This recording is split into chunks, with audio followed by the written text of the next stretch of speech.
Up everyone, Sam here from Modern Music Life. I'm here with Chiodos. Why don't you guys introduce yourselves and say what you do in the band? Craig, sing. I'm Thomas. I play guitar. Cool. So it's been nearly 2 years since it was announced that you would be rejoining the band. After heading in different directions, like you left in 2009, how did the band and you come back together and decide to make it work again? Well, we really just... It was really natural. We just wanted to do some shows together. We didn't really plan on doing a record or anything like that. But we got together for some shows to get some closure, take the next step after having such a frustrating split and departure. So coming back together, it just felt natural, the music part, and we just communicated a lot, and we still do to kind of take that next step forward. It happened naturally. Okay. Yes. And for the most part, the band is like the founding members now again.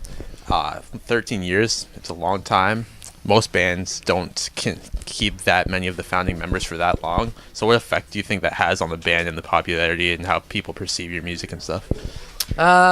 Musically, I think it makes sense because it helps us remain, focused on what it is that we do. I like it because I think it's like reminiscent of kind of where it is that we came from, and I think it's like it reminds us of our humble beginnings, and it keeps us grounded. You can look at any one of the guys and say,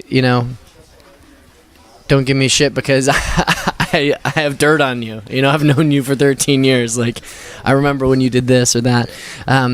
And then, the only new addition is this sexy guy right here, Thomas. How does it feel? I'm gonna take over for a second, Sam. Hey, Thomas. Hey. Welcome. Yeah. So, how does it feel being in the band with 5 other original members? How does that make you feel? It's cool. Like, known all you guys for ever. Not as long as you. I'm the interviewer. I'm just the interviewer. I'm not Craig. I'm having deja vu right now. No, I've known everybody in the band for a long time, so it's like I'm not exactly new to these guys. So that whole transition between joining this band was pretty seamless and cool.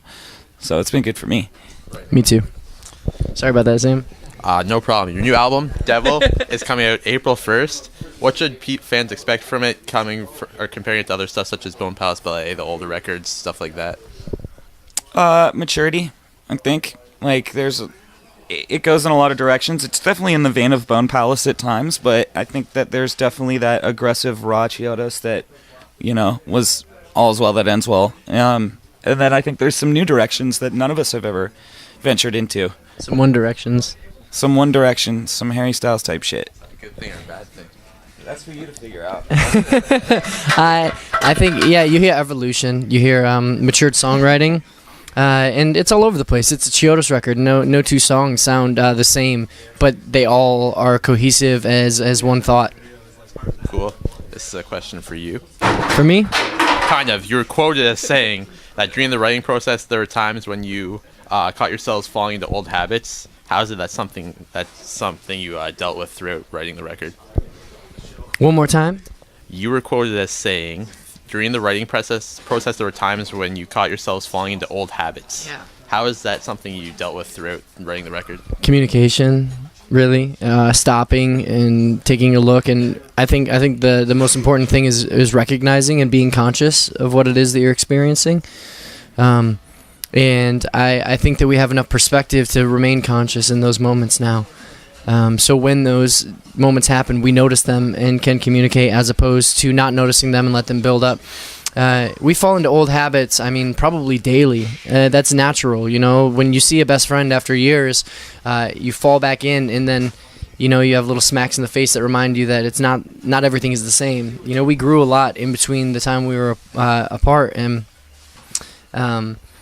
I think it's just important to remain conscious of the fact that we can fall into old habits and the fact that we can get back to being frustrated with one another and all those things. What do you think, Thomas?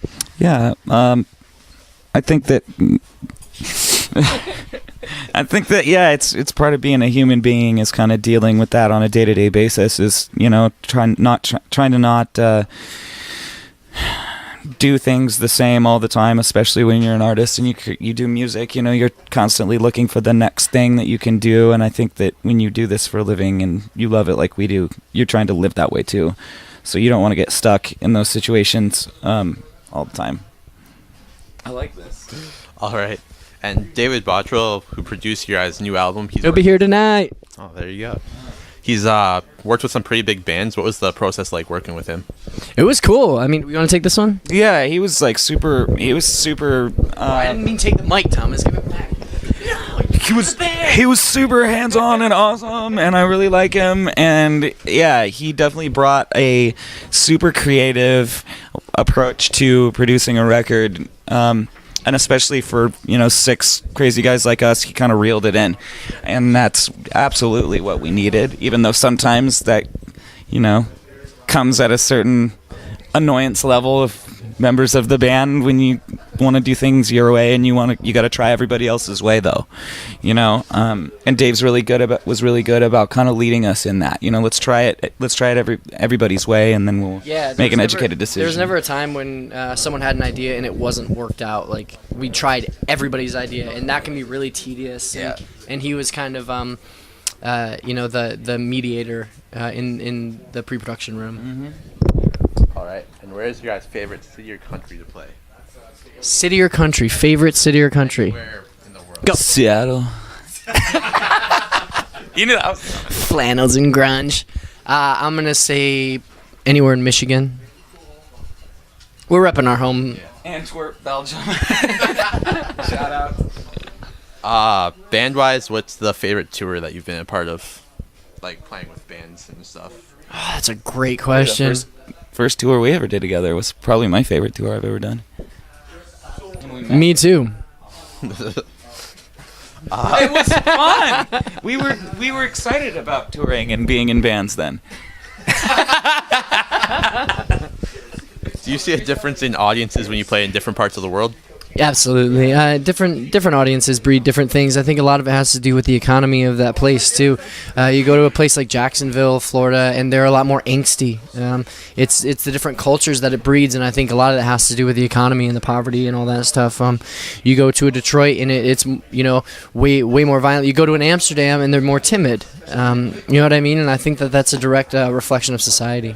All right.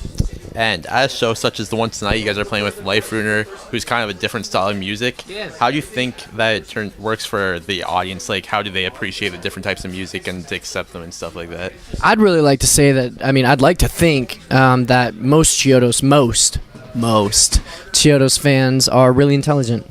And I think that they're really open-minded. Otherwise, they wouldn't have gone down the avenue of listening to us in the first place. We're not listen one time and love band. We're a band that you have to process and listen to a few times and kind of breathe it in. And I'm glad to be one of those bands because those were my favorite bands growing up. My favorite records weren't ones I liked immediately. They were ones that grew on me.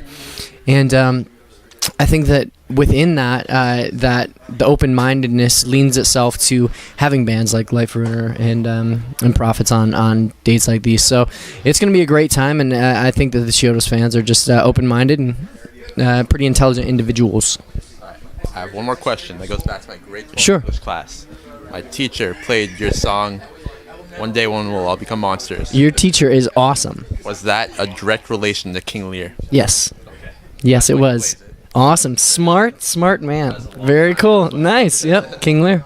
Yeah. Very cool. All right. That's all I have for you guys, so thank you very much. Thank you, Sam. We really appreciate it. Thank you very much.